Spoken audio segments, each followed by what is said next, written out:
যেমন অবৈধ মা হয়, জনগণের ভোট ছাড়া যে নেতা হয় সেই নেতা হয় জারজ নেতা, অবৈধ নেতা, অবৈধ নেতা।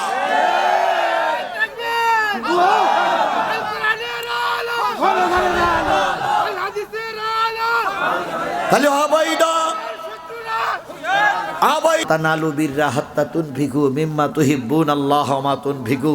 আল্লাহ গোপনে দান করলো দেখে, প্রকাশ্য দান করলো দেখে। কথা বলেন ঠিক নেবে ঠিক?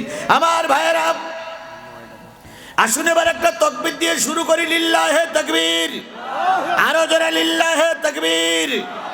আসুন, এই কোরআন কে নাজিল করেছেন? আরো জোরে বলেন। আল্লাহ পাক এই কোরআন নাজিল করেছেন। ইন্না আনজালনাহু ফি লাইলাতিল কদর, নিশ্চয়ই আমরা কদরের রাত্রিতে কি নাজিল করেছি? কোরআন নাজিল করেছি। তাহলে কোরআন কে নাজিল করলেন? কোরআন যে আল্লাহর কিতাবের ভিতরে কোনো সন্দেহ? আরো জোরে বলেন সন্দেহ? সেই কোরআনের সূরা ফতিরের 3টা আয়াত আমি আপনাদের সামনে তেলাওয়াত করেছি। তেলাওয়াতকৃত আয়াতের উপরে ভিত্তি করে কথা হবে ইনশাআল্লাহুল আজিজ। আল্লাহ পাক আপনাকে আমাকে কবুল করুক। আসুন, আল্লাহ বলতেছেন, আল্লাযী আওহাইনা ইলাইকা মিনাল কিতাব।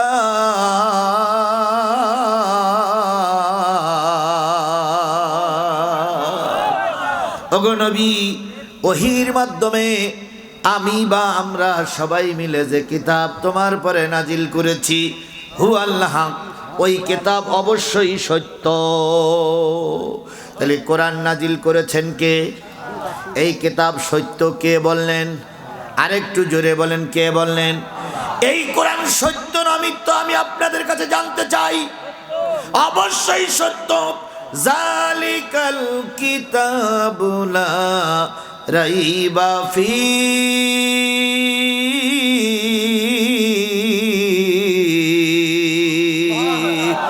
এই সেই কিতাব যে কিতাবের ভিতরে কোনো সন্দেহ নাই। তাহলে এই কিতাব নাজিল হলো মানুষের জন্য, হুদাল লিন্নাস, মানুষের জন্য হেদায়েতের কিতাব।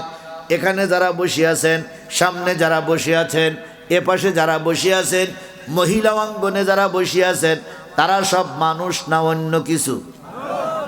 সবাই মিলে বলবেন। যারা এই 15 বছর দেশ স্বাধীন করলো, দেশটা রেখে লুটিপুটে সর্বনাশ করলো, ওরা কি মানুষ না অমানুষ? মানুষ। যারা বিএনপি করে তারা কি মানুষ? যারা জামাত ইসলাম করে তারাও কি মানুষ? তাহলে এই কোরআন নাজিল হয়েছে কাদের জন্য? তাহলে আওয়ামী লীগের জন্য এই কোরআন, জামাতের জন্য এই কোরআন, বিএনপির জন্য এই কোরআন, জাতীয় পার্টির জন্য এই কোরআন, মুসলমানের জন্য এই কোরআন, হিন্দুর জন্য এই কোরআন, খ্রিস্টানের জন্য এই কোরআন, বৌদ্ধের জন্য এই কোরআন। এই কোরআন সকল মানুষের জন্য। এবার আসুন, এই কোরআন যে নাজিল হলো মানুষের জন্য, এই কোরআন কি জন্য নাজিল হলো আমাদের জানা দরকার আছে না নাই? আপনারা আসছেন কি শোনার জন্য? আপনাদের একটা দাবি আছে না নাই? দাবিটা কি? আপনারা কি শুনবেন? কোরআন শুনবেন। কমিটি আপনাদের দাওয়াত করে নিয়ে আসছে, কমিটির একটা দাবি আছে না নাই? সে দাবিটা কি? হ্যাঁ না, সে দাবিটা হলো আপনাদের বসার ব্যবস্থা করে দেব, আপনাদের ভালো কোরআন শোনাবো, আপনারা আমাদের মাদ্রাসায় একটু কি করবেন? দান করবেন। তাহলে কমিটির দাবি হলো ভালো পরিবেশ নিয়ে আসবো, ভালো বক্তা নিয়ে আসবো, তোমাদের শোনাবো, তোমরা আমাদের মাদ্রাসার দিকে একটা লক্ষ্য করবে। এটা হলো তো আপনাদের দাবি, ওটা হলো কমিটির দাবি।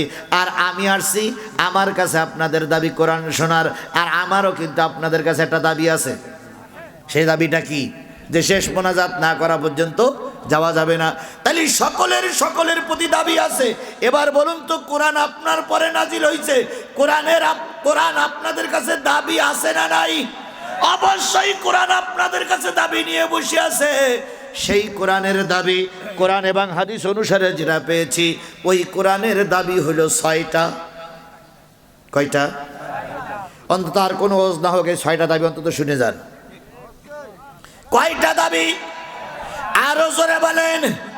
কোরআনের দাবি আপনাদের কাছে, আমার কাছে, বক্তার কাছে, বিএনপির কাছে, জাতীয় পার্টির কাছে, জামাতের কাছে কোরআনের দাবি কয়টা? ছয়টা দাবি যাচ্ছি, তার আগে বলুন তো কোরআনের বিষয়বস্তু কয়টা? এই কোরআন কয়টা বিষয় আছে এর ভিতরে? 5টা। কোরআনের বিষয়বস্তু কয়টা? 5টা। আর কোরআনের দাবি কয়টা? 6টা। কোরআনের বিষয়বস্তু হলো 5টা। আল্লাহ রাব্বুল আলামিন রাসূল বলেন নাযালাল কোরআন আলা খামসিন, 5টা বিষয়ের উপরে কোরআন নাজিল হয়েছে। কয়টা বিষয়? 1 নম্বর হালাল, 2 নম্বর হারাম, 3 নম্বর মুহকাম, 4 নম্বর মুতাশাবিহা, 5 নম্বর হালাল ফাহাল্লা, 5 নম্বর হলো মুতাশাবিহা, 5 নম্বর হলো আমসাল, ফাহাল্লা হালালাহু ফাহাররামা হারামাহু, আমিলু মুহকামান আমিনু মুতাশাবিহান ফাতাবিরুল আমসাল ইল্লা ফাদাখালাল জান্নাহ। নবী বলেন কোরআন কয়টা বিষয় নাজিল হয়েছে? একটা হলো হালাল, একটা কি? আরো জোরে বলেন, একটা কি? এবার বলুন তো ছাগলের গোশত খাওয়া কি? হালাল। গরুর গোশত খাওয়া কি? মহিষের গোশত খাওয়া কি? মুরগির গোশত খাওয়া কি? এগুলো যেমন হারাম হালাল। এবার বলুন তো ছাগল জবাই করলে কয়শের গোশত হয়? কয় কেজি গোশত হয়? একটু শরীর স্বাস্থ্য যদি ভালো হয় তাহলে 12 কেজি 14 কেজি গোশ হয়। এবার একটা কুকুর জবাই করলে কয় কেজি গোশ হয়? কাছাকাছি। এবার বলুন তো কুকুরের গোশত লাল না সাদা? ছাগলের গোশত লাল না সাদা? ছাগলের গোশত লাল, কুকুরের গোশত লাল। ছাগলের গোশত খাওয়া হালাল, আর কুকুরের গোশত খাওয়া কি? আরো জোরে বলেন, কুকুরের গোশত খাওয়া কি? এই হারামটা কে বলে দিলেন? আল্লাহ। এবার বলুন তো গরুর গোশত খাওয়া কি? এবার বলুন তো গরুর গোশত খাওয়া যদি হালাল হয়, বাঘের গোশত খাওয়া কি? হারাম। তাহলে গোশত হইলেই হবে না, যেটা আল্লাহ হালাল করেছে ওইটাই গ্রহণ করতে হবে, যেটা আল্লাহ হারাম করেছে ওইটা বর্জন করতে হবে। ঠিক তদ্রূপ নেতা হইলেই হবে না, নেতা বৈধ হওয়া লাগবে। বৈধ নেতা ছাড়া অবৈধ নেতা যদি হয় সেটা নেতা হালাল নেতা হয় না। বিয়ে করলে কি হয়? সন্তান হয় না? বউ হওয়ার পরে সন্তান হয়। বিয়ে করলে বউ হয়, এটা তো সত্য কথা। এইবার বিয়ে করার পরে 2-1 বছর পরে কি হয়? সন্তান হয়। তাহলে বিয়ে হালাল, সন্তানও হালাল। তাহলে বিয়ে করলে সন্তান হয়।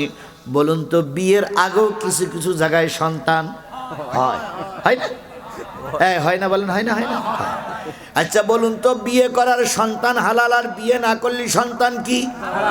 এবার হালাল সন্তানের মুখ দেখতে গেলে প্রথম বাপ মা মেয়ে দেখে, ছেলে দেখে, তারপরে ছেলে মেয়ে দেখে। দিনখান পরে বিয়ের বাদ্য বাজনা বাজে, তারপরে বিয়ের সানাই বাজে। বিভিন্ন কায়দায় গাড়ি ঘোড়া করে যেতে হয় বউ আনতে। বউ আনার পরে 1 মাস 2 মাস 1 বছর 2 বছর দেরি করা লাগে। তারপরে দেখা গেল চাঁদের মতন একটা মেয়ে অথবা ছেলে হয়েছে। ওই ছেলেটা কি ছেলে? হালাল ছেলে, বৈধ ছেলে। তাহলে বিয়ে করতে গেলে এতগুলো পদ্ধতি অবলম্বন করে বউ আনার পরে যে সন্তানটা হয় সেই সন্তানটা কি সন্তান হয়? এখন যে মেয়ে কোনো পদ্ধতি অবলম্বন করেনি, গোপনে গোপনে সব কিছু করেছে, দিনের কাজ রাতে করেছে, করার পরে কিছুদিন পরে এসে বলল আব্বা আমি মা হয়ে গেছি, মা আমি মা হয়ে গেছি। বলুন তো ওই ছেলে, ওই অবৈধ মেয়েটা একটা ছেলে দিল, ওই ছেলেটা যদি কামেল পাশ করে আর আপনাদের এই মসজিদে যদি ইমামতি করতে আসে, আপনারা যদি জিজ্ঞেস করেন খোকা তোর আব্বার নাম কি? খোকা বলবে আমার আব্বা বলেছিল, আমার মা বলেছিল আমার আব্বাকে, তা আমার মাও জানে না, আমিও জানি না। বলুন তো ও যদি কামেল বুজুর্গ ব্যক্তি হয় আপনারা ইমামতি করতে দেবেন? শরিয়াতের মসলা আমি যাচ্ছি, সামাজিক যেটা বলতেছি, ওর কি ইমামতি করতে দেবেন? কেন দেবেন না? ওর কি ঠিক নাই? বাপ ঠিক নাই। তাহলে বাপ না ঠিক না হলে যদি ওই ছেলে ইমামতি করার অযোগ্য হয়, ঠিক তদ্রূপ আমাদের দেশের বিগত 15 বছর কিছু নেতা হইছে, যেই নেতাদের বাপ ঠিক ছিল না। বাপ ঠিক ছিল না মানে ভোটের দিন কান ছিল না। দিনের ভোট কিসে করেছে? রাতে করেছে। কেউ ভোট দিতে যায় নাই, হঠাৎ করে এসে বলতেছে আমি নেতা।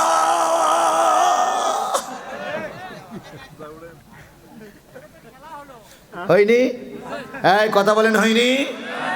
এখানে হাত তোলেন তো কারা কারা গত নির্বাচনে ভোট দিতে গেছিলেন? একজনও যায়নি। তাহলে এমপি হলো কি করে? ওই তো এই উত্তর আপনারাই দিয়ে দিচ্ছেন, আমি দেওয়ার আগেই। এটা ছিল অবৈধ এমপি। কথা বলেন ঠিক না ঠিক? বিয়ের আগে মা হইলে যেমন অবৈধ মা হয়, জনগণের ভোট ছাড়া যে নেতা হয় সে নেতা হয় জারজ নেতা, অবৈধ নেতা, অবৈধ নেতা।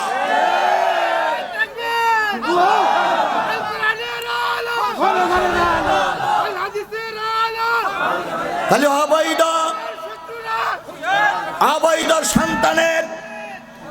অবৈধ সন্তানের যেমন অধিকার থাকে না মসজিদ ইমামতি করার, অবৈধ সন্তানের যেমন মুখ উঁচু করে দাঁড়ানোর অধিকার থাকে না। তোমরা গত 15 বছর যে অবৈধ নেতারা জন্ম নিয়েছিলে, তোমাদের কোনো অধিকার ছিল না আল্লামা সাঈদীর বিচার করার,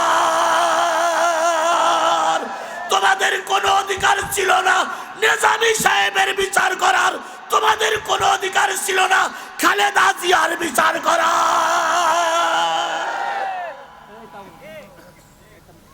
কথা বোঝেন?